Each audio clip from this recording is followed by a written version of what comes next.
Salam, selamat pagi. Hari ini saya memberikan judul perenungan kita, Wake Up, He's Coming Soon. Ada yang semua udah bangun lah ya, harusnya udah bangun.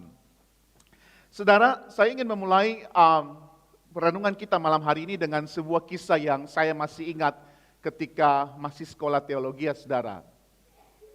Ketika ada di sekolah teologi, saudara, ada satu pengalaman yang sampai hari ini itu melekat di dalam pikiran saya, yaitu belajar bahasa Yunani.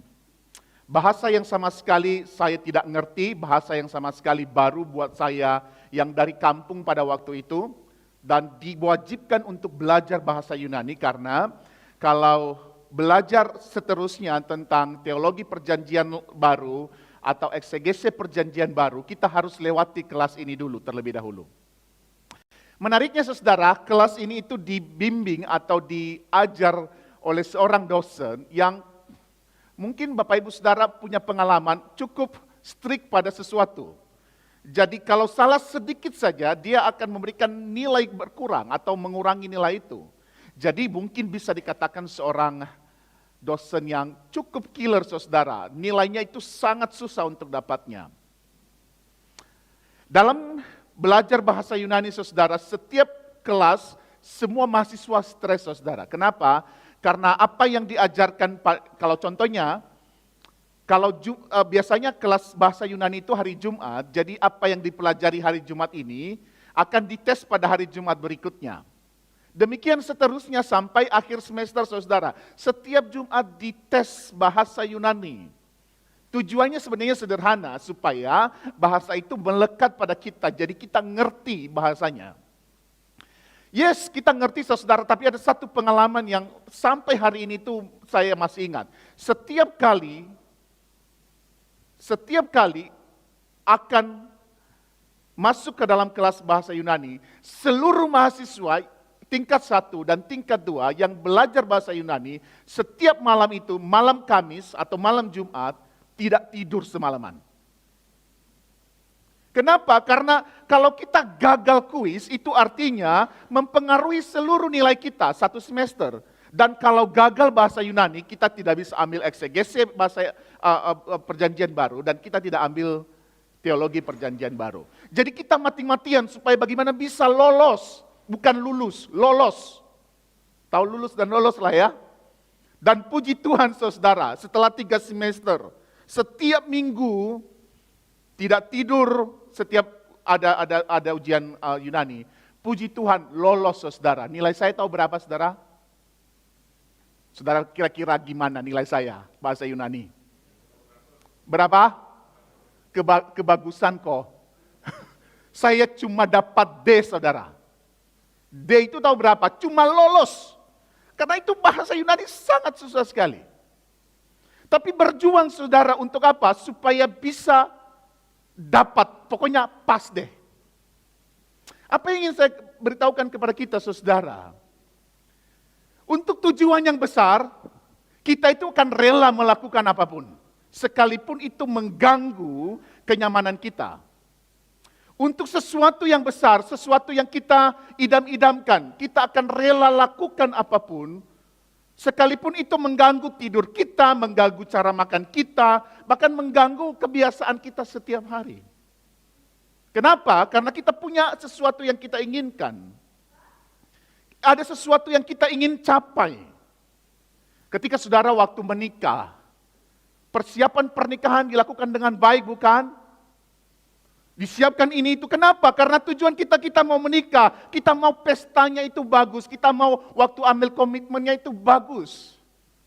Jadi kita persiapkan kalau pasangan muda hari ini itu mereka nabung sama-sama, mereka mempersiapkan diri untuk pranikah dan segala macamnya. Kenapa? Karena ada sesuatu yang dituju di depan. Dalam hidup saudara hari ini apa yang saudara tuju? Apa aimnya kita sebagai orang percaya hari ini? Akan menolong kita untuk mempersiapkan diri mencapai aim itu, mencapai tujuan itu. Dan itulah yang selama berminggu-minggu ini kita pelajari saudara. Selama term ini saudara, kita pelajari sesuatu yang menarik menurut saya. selama berminggu-minggu kita merenungkan bagaimana Yesus meminta orang mengikut Dia, dan tujuan akhir dari apa yang kita renungkan sejak akhir April itu, tujuan akhirnya adalah kedatangan yang kedua kali. Mari kita coba review apa yang terjadi selama beberapa minggu terakhir ini, saudara. Dari Lukas 9 sampai Lukas 12 sampai 34 yang minggu lalu, pada bagian itu kita melihat Yesus menyembuhkan orang, bukan? Menyembuhkan orang sakit. Tapi setelah menyembuhkan orang sakit, Dia tidak hanya menyembuhkan mereka dari sakit, tapi Dia juga memanggil mereka untuk apa? Mengikut Dia. Sembuhkan orang sakit, meminta untuk mengikut Dia, terus kemudian mengutus murid-murid. Untuk apa? Menyebarkan kerajaan Allah, menyebarkan pesan Injil. Dan kemudian apa itu, saudara? Dia mengajarkan mereka untuk berdoa. Ada exercise di sana, ada spiritual exercise di sana. Ngajarin berdoa, bagaimana berdoa. Dan meminta kepada setiap muridnya untuk tidak hidup dalam kemunafikan seperti orang Farisi dan ahli Taurat. Dan kemudian pada minggu lalu, saudara, Yesus mengajarkan kepada kita melalui Lukas 12 bahwa kamu harus percaya pada pemeliharaan Allah. Kamu adalah orang yang mengikut Tuhan dan percaya pada pemeliharaan Allah. Tapi ternyata, saudara, apa yang kita pelajari selama berminggu-minggu ini bukan sesuatu yang berhenti di situ. Jadi ketika kita berkata aku mengikut Yesus, lalu berhenti di situ. Ketika mengatakan bahwa aku percaya pemeliharaan Allah, berhenti di situ. Enggak. Yang kita renungkan selama beberapa minggu terakhir ini adalah sebuah perjalanan yang terus berlanjut sampai kedatangan yang kedua. Jadi ketika Yesus meminta ikut aku, ya ikut sampai Dia datang kedua kali.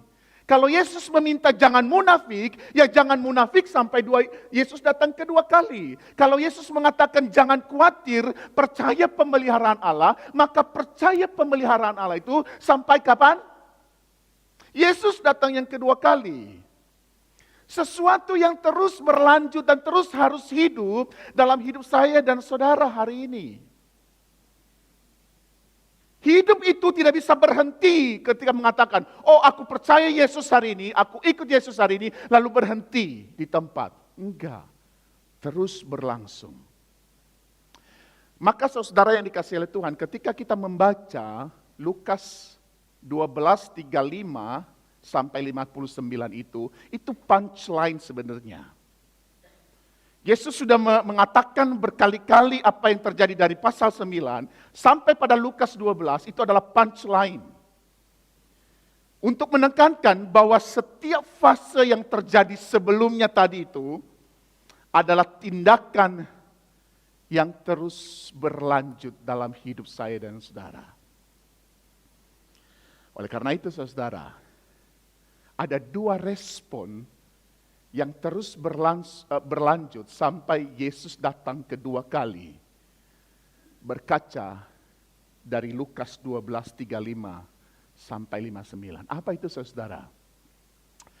Respon yang pertama yang terus berlangsung dalam hidup kita. Pertama, be active. Be active. Be active. Itu sesuatu yang di-emphasize oleh Yesus pada pasal ini. Menghidupi perjalanan kekristenan itu tidak sekedar aku hidup hari ini. Enggak, Yesus berkata, be active. Kenapa saya katakan demikian saudara? Kalau kita membaca ayat 35 sampai 36. Ada 3 kalimat aktif yang Yesus katakan dimulai dengan kata hendaklah. Sepertinya Yesus kayak mengatakan, kayak persuasif sekali sebenarnya. Hendaklah. Tapi di dalam kalimat itu saudara ada kalimat aktif. Hendaklah pinggangmu tetap terikat. Di dalam terjemahan ESV itu menarik saudara. Stay dressed for action. Apa itu pinggangmu tetap terikat saudara? Ada yang pakai ikat pinggang hari ini? Jangan pikir ikat pinggang orang Israel itu seperti ikat pinggang kita hari ini. Saudara, dalam budaya Israel kuno, mereka itu biasanya itu bajunya kayak daster. Tahu ya? Kalau ibu-ibu pasti pakai daster lah ya. Kalau ada yang nggak pakai daster, berarti sudah bukan orang Indo. Gagal canda. Biasanya dalam budaya kuno Israel itu mereka itu bajunya itu kayak daster, saudara. Panjang sampai ke bawah, saudara. Panjang. Lalu kalau orang pakai baju begitu itu susah banget bergerak. Gimana? Kalau pakai celana kan lebih gampang lah ya. Pakai celana kita bisa tendang orang, kita bisa tendang bola. Kalau kita kesel kita bisa tendang meja. Kalau pakai baju yang kayak daster itu, saudara, mengganggu. Lalu apa yang dilakukan oleh orang Israel kuno ketika mereka mau bekerja? Mereka harus mengangkat sedikit baju mereka itu, mereka lipat di depan, lalu dimasukkan dari belakang, diikat ke belakang, lalu diikat di pinggang. Jadi semacam kayak ada celana pendek, saudara. Karena kalau orang melakukan itu berarti orang itu siap bekerja, bisa melakukan aktivitasnya. Ketika orang Israel keluar dari Mesir, ada satu pesan yang disampaikan oleh Musa kepada orang Israel ketika tulah terakhir terjadi. Apa yang Musa katakan kepada orang Israel? Ikatlah pinggangmu. Ikat pinggang di sana, saudara, bukan hanya sekedar ikat aja pinggang, enggak. Tapi Musa tahu visi ke depan bahwa mereka akan segera pulang ke tanah Kanaan. Jadi siap-siaplah kamu bersiap untuk pulang. Dan ketika Yesus mengatakan di sini pinggangmu tetap terikat, artinya kamu harus ready untuk bekerja. Atau kamu sudah siap untuk aktif.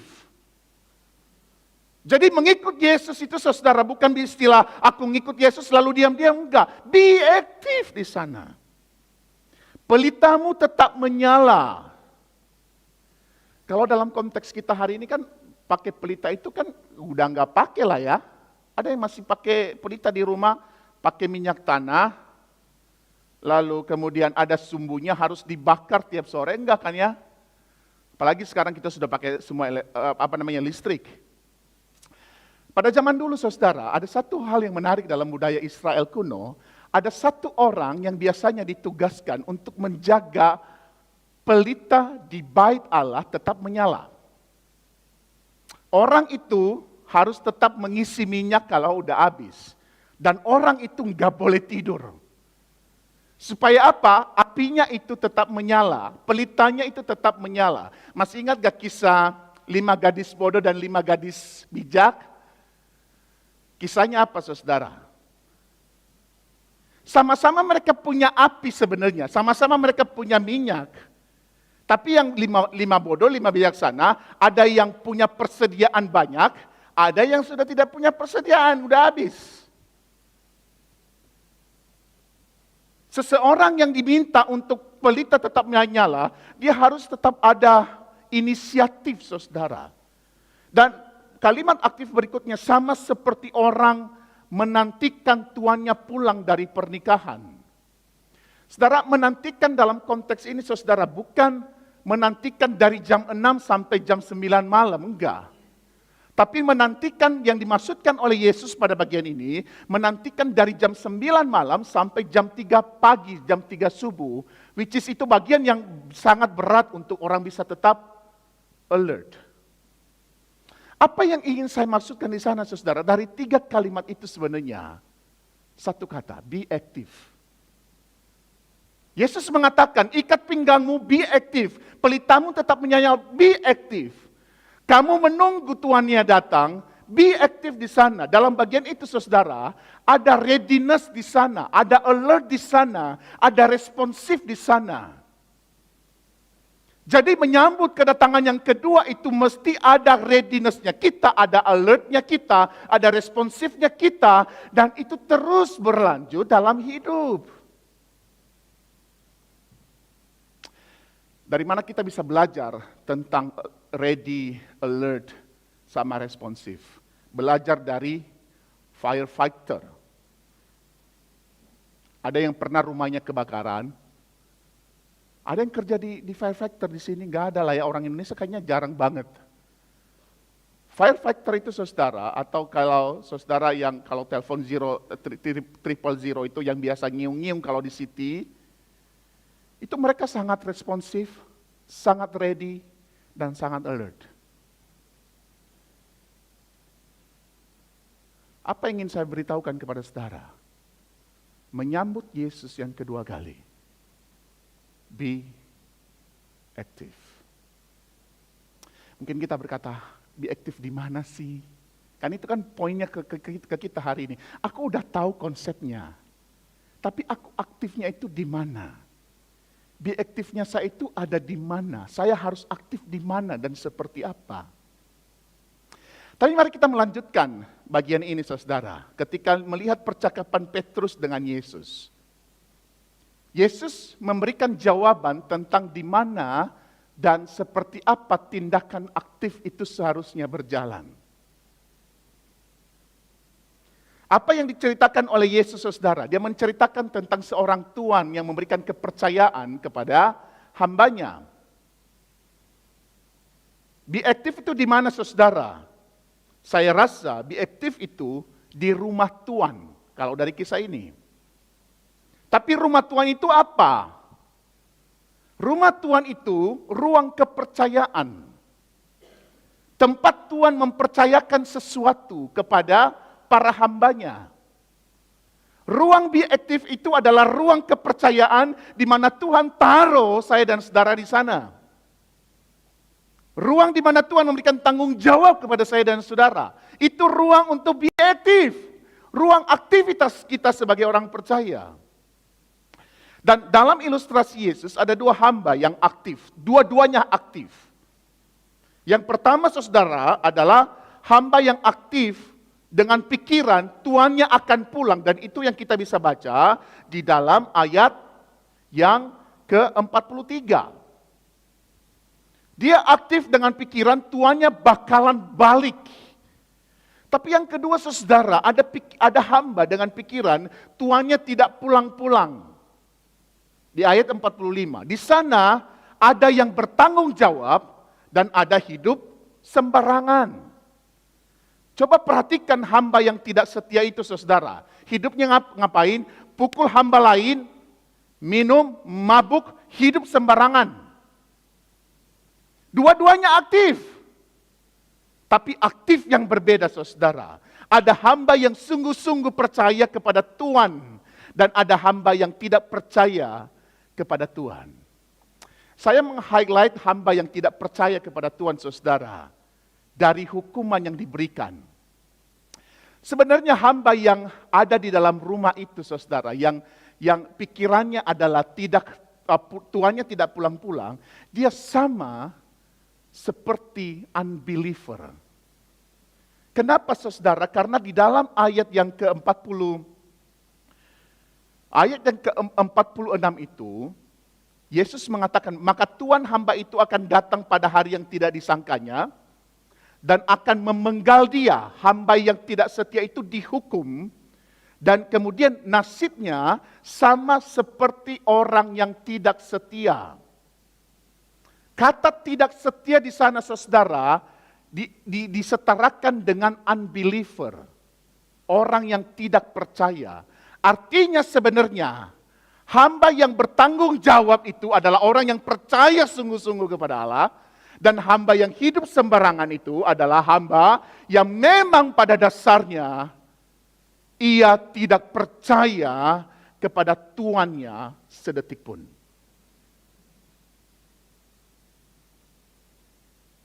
Jika saya dan saudara ditanya hari ini, saudara ada di mana? Hamba yang setia atau hamba yang tidak setia. Ketika Yesus datang yang kedua kali, kalau kita memahami ada kambing dan domba, saudara jadi apa? Kambing. Enak sih kambing. Domba juga enak sih. Tapi saudara jadi apa? Kalau Yesus datang kedua kali hari ini, saudara jadi benih yang berisi atau benih atau bulir yang tidak ada isinya, yang dibuang dalam sekam. Saudara yang mana? Saya tidak bisa menentukan saudara adalah kambing, saudara adalah domba. Ada yang mau jadi kambing? Enggak dong ya. Pak Ucok mau jadi apa? Mau jadi domba. Saudara jawab sendiri, saudara ini kambing atau domba? Itu menjadi refleksi bagi kita. Tapi saya ingin meng-highlight begini saudara. Bertanggung jawab pada ruang kepercayaan yang Allah berikan kepada kita adalah bukti bahwa kita memang percaya kepada Dia. Amin. Tanggung jawab kita pada hidup yang Tuhan sudah berikan kepada kita adalah tanda bahwa memang aku dan engkau adalah orang yang percaya kepada Yesus. Dan sebaliknya, hidupmu yang sembarangan, tindakanmu yang sembarangan, pada anugerah Allah yang Dia curahkan dalam hidupmu, adalah tanda yang memang pada dasarnya kita belum sungguh-sungguh percaya kepada Sang Penguasa itu. Maka rumah Tuhan itu sebenarnya saudara, dan ruang di mana kita ada hari ini. Tuhan mempercayakan kepada kita apa saudara? Mempercayakan hidup pribadi bukan? Ada yang suka me time di sini. Oh, jemaat IPC tidak suka me time. Puji Tuhan. Setelah ini saya ajak pelayanan ya. Loh iya dong kalau ruang pribadi kita itu adalah ruang kepercayaan saudara. Tuhan memberikan kepercayaan kepada saya dan saudara. Dalam ruang pribadimu itu ada dua pilihan. Engkau hidup bertanggung jawab atau engkau hidup sembarangan. Dalam ruang, ini nggak ada yang sekolah di sini, tapi saya kasih tahu aja. Dalam ruang sekolahmu, ya kita sekolah kehidupan lah ya, sama-sama sekolah. Iya dong ya, kita sama-sama sekolah kehidupan. Dalam ruang sekolah kehidupan kita hari ini, kita bisa dua pilihan. Bertanggung jawab atau hidup sembarangan. Dalam ruang pekerjaan kita bisa bertanggung jawab dengan pikiran Yesus datang kedua kali, atau kita tidak bisa atau kita hidup sembarangan. Cilakanya, dalam ruang berkomunitas kita sebagai gereja, kita bisa bertanggung jawab, dan kita bisa tidak bertanggung jawab. Saya mengajak kita dalam konteks bergereja hari ini, saudara. Semua orang aktif dalam gereja, amin. Yang datang ke kebaktian hari ini aktif gak? Dalam perspektif saya katakan aktif. Tapi kadang-kadang keaktifan kita tidak disertai dengan pikiran bahwa Yesus datang kedua kali. Buktinya apa saudara? Coba yang di belakang sekarang itu saya lihat kayaknya ada yang main scrolling up, scrolling down. Masih ada? Kadang-kadang saya duduk di belakang loh, saya lihat jemaat IPC buka TikTok saudara. Wow! Buka TikTok di tengah-tengah Om Joni lagi khotbah di sini. Wow! Sangat tidak bertanggung jawab saudara. Saudara bisa aktif di sini, aktif datang kelihatan batang hidungnya. Tapi pikiran kita bukan pada Yesus. Pikiran kita pada apa? Pada diri kita. All about noodle, all about me. Saudara, mari kita pikirkan hari ini.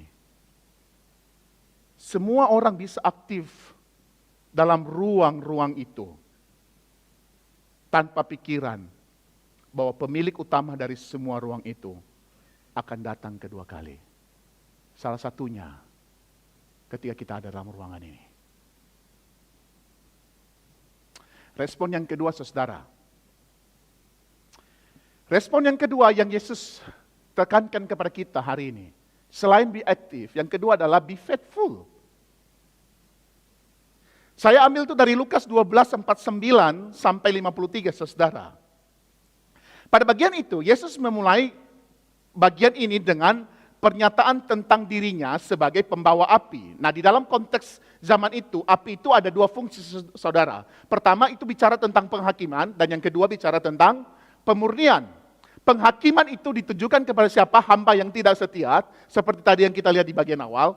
Dan pemurnian itu adalah kepada hamba yang setia. Tapi Yesus menyatakan diri sebagai, bukan hanya sebagai pembawa api, sekaligus dia pembawa pertentangan, yang artinya ada yang menolak dia, ada yang menerima dia. Ada yang menolak Yesus, dan ada yang menerima Yesus. Dan pertentangan yang terjadi itu, Yesus mulainya dari mana? Dari lingkungan sosial paling kecil, yaitu keluarga. Dan kenapa Yesus mengatakan di dalam lingkungan sosial paling kecil, dalam keluarga? Karena kemungkinan terjadi pertentangan itu sangat besar sekali, bukan, dalam keluarga? Keluarga itu adalah ruang konflik terbesar dalam dunia ini, kalau tidak ada Yesus di dalamnya. Atau kalau ada Yesus dan tidak ada Yesus di antara dua suami istri, itu adalah konflik terbesar, saudara. Dan Yesus memakai analogi itu sebagai penggambaran bahwa ini pasti terjadi pertentangan. Dan tapi mari kita lihat, saudara, pertentangan apa yang Yesus maksudkan di sini. Konteksnya adalah pertentangan dalam perspektif kedatangan yang kedua. Jadi Yesus mengatakan, dalam kedatanganku yang kedua akan ada pertentangan antara yang percaya dengan yang tidak percaya. Yang menolak aku dan tidak menolak aku. Lalu apa kata Yesus pada bagian itu? Kalau tujuannya adalah kedatangan yang kedua kali, maka sekalipun ada pertentangan, be faithful. Sebagai orang yang setia kepada Allah, sebagai pengikut Yesus, be faithful. Pertentangan itu ada, penolakan itu ada. Tapi be faithful. Yesus ingin menekankan secara sederhana sebenarnya, saudara. Be faithful. Sekalipun ada yang menolakmu. Amin. Be faithful. Sekalipun ada yang tidak setuju denganmu. Be faithful. Sekalipun dikucilkan karena cara hidupmu. Seringkali kita tidak setia kepada Allah melalui cara hidup kita, saudara. Matius 5 ayat 10, saudara, menjadi penghiburan bagi kita sebenarnya. Bahwa berbahagialah mereka yang dianiaya, karena mereka yang empunya kerajaan surga. Apa yang ingin saya tekankan, saudara? Be faithful dalam hidupmu. Kapan sih Yesus datang kedua kali? Ada yang tahu? Gak ada yang tahu. Kapanpun dia bisa datang. Seperti yang Yesus katakan, dia datang seperti pencuri. Ada yang tahu kalau siapa yang pernah kecurian? Saya pernah kecurian, saudara. Kecurian saya itu di mana? Saudara pasti kaget. Di dalam gereja. Jadi suatu kali, kalau hari Minggu itu biasanya saya bawa laptop ke kantor. Ini dulu di gereja Indonesia, bukan di sini. Jangan salah, ini dulu di Indonesia. Jadi saya punya kantor sendiri. Lalu kemudian saya bawa laptop biasanya karena ada hal-hal yang harus dikerjakan pada hari itu. Saya bawa laptop, ya udah seperti biasanya dong, saya keliling ke gereja, ketemu jemaat. Tiba-tiba, saudara, ada yang datang ke kantor saya nggak tahu siapa, ngambil laptop. Lihat dari CCTV. Saya nggak tahu kapan dia datang ke dalam. Saya tidak menduga bahwa orang yang tadinya itu datang ke dalam ruang kebaktian, ambil saya punya laptop. Pencuri itu tidak pernah kita tahu kapan dia datang. Dan Yesus mengistilahkan dirinya yang datang kedua kali seperti pencuri. Kapan dia datang? Kita tidak tahu. Tapi menariknya, Yesus mengatakan, bacalah zaman. Bacalah tanda. Kenapa, saudara? Di dalam conclusion ini, Yesus memberikan semacam himbauan kepada muridnya. Kamu itu kan ngerti kalau lagi bulan Juni sampai bulan Oktober itu musim dingin. Kita tahu dong ya, kalau lagi bulan Oktober sampai bulan Desember itu kayaknya musim apa? Spring. Atau summer kebalikannya, atau bagian di dalamnya. Kita semua bisa baca zaman, bisa baca cuaca. Dalam konteks zaman dulu, mereka bisa baca cuaca karena arah angin. Hari ini kita bisa baca cuaca karena apa?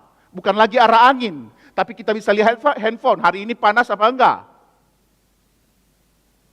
Yesus mengatakan, bacalah zaman. Dan di dalam Matius 24, saudara-saudara bisa tahu nanti apa tanda-tanda kedatangan, mendekatnya Yesus datang yang kedua kali. Jikalau saudara bisa baca itu, maka seharusnya dua kalimat tadi, be active dan be faithful, adalah sesuatu yang melekat dalam hidup kita. Amin. Saudara ingat tadi apa yang saya katakan di awal? Kalau kita punya tujuan besar, kita pasti apa? Melakukan apapun, sekalipun mengganggu kenyamanan kita. Saudara, pada akhir ini saya ingin mengatakan kepada kita sesuatu cerita. Saudara, pada tahun 2024,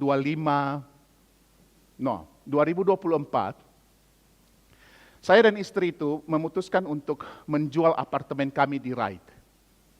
Akhir 2024.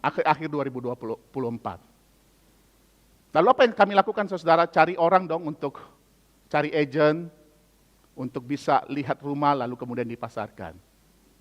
Tapi ada satu hal yang saya lakukan ketika bulan Januari 2025, saudara. Saya packing semua barang yang bisa di-packing, bahkan baju dingin di-packing semuanya. Masukin ke mana, saudara? Masukin ke gudang. Pada waktu itu, kami belum tahu pindah kemana. Packing, tapi belum tahu pindah kemana. Untuk sesuatu yang saya tidak tahu, saya sudah ready untuk pindah. Untuk sesuatu yang saya tidak tahu nanti pindah kemana, saya sudah packing semua, saya punya buku, packing semua, kami punya baju sebagian, packing barang-barang yang tidak kepakai. Untuk persiapan, bakalan pindah. Kemana? Gak tahu. Saudara yang dikasihi oleh Tuhan, pada bagian ini, Yesus mengajak kita untuk packing sebenarnya. Packing kemana? Ke tempat yang telah Dia sediakan bagi saya dan saudara. Jika saudara hari ini diminta untuk packing, apa yang saudara lakukan? Dua. Pertama, lupa semuanya. Be active and be faithful in your life. Tuhan memberkati kita. Amin.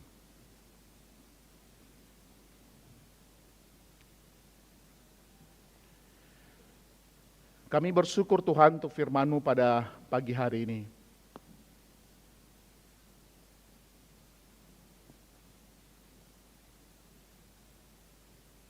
Kami tahu bahwa terkadang kami sebagai orang-orang yang percaya kepada Tuhan, tidak memiliki pikiran bahwa Engkau segera datang. Bahkan kami pikir, kok Tuhan lama banget datang. Dan itu membuat kami kadang-kadang sembarangan dalam hidup. Tidak melihat hidup ini dalam perspektif-Mu yang akan datang itu. Ampunilah kami Tuhan, saatnya kami kembali berkomitmen di hadapan Allah. Untuk hidup benar di hadapan-Mu, bertanggung jawab atas hidup kami. Mempergunakan keselamatan yang Kau berikan untuk kemuliaan nama-Mu. Dengan tujuan kami akan berjumpa dengan Engkau, muka dengan muka. Dan berikan kepada kami hati ya Tuhan, untuk setia kepada-Mu. Baik atau tidak baik waktunya.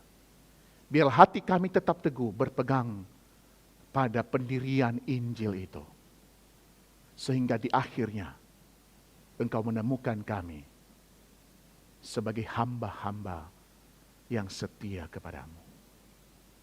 Terpujilah namamu Tuhan, di dalam nama Yesus kami berdoa. Amin.